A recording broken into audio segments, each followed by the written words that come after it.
I didn't write this book because I had all the answers. I wrote it because I couldn't stop asking the questions.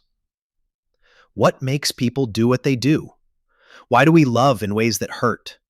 Why do we fear our own needs, hide from our own depth, or cling to beliefs that contradict our experience? How do people come apart, and how do they come back together?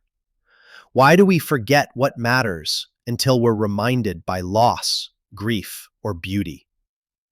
These questions have followed me my entire life, not as abstract curiosities, but as daily realities. I have seen people unravel, reform, rebuild, repeat. I have watched as intelligence collapses in the face of loneliness, and as ordinary people find heroic strength in the middle of sorrow.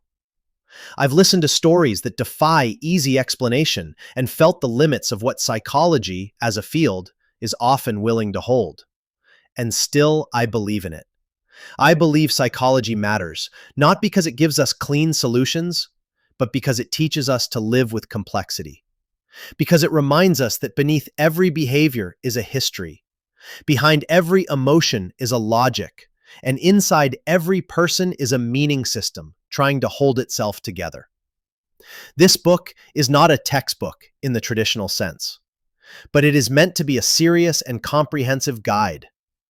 It is not written for academics alone, nor for casual readers looking for quick self-help tips.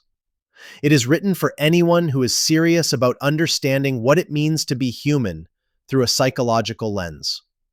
For the educator trying to explain emotion to a student who can't name their own. For the clinician trying to hold space for someone whose story defies diagnosis.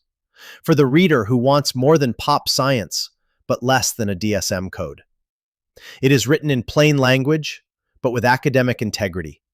It is grounded in theory, but alive with lived experience. It honors the complexity of the mind without collapsing into jargon. It assumes the reader is intelligent, capable of wrestling with contradiction, and deserving of writing that doesn't condescend.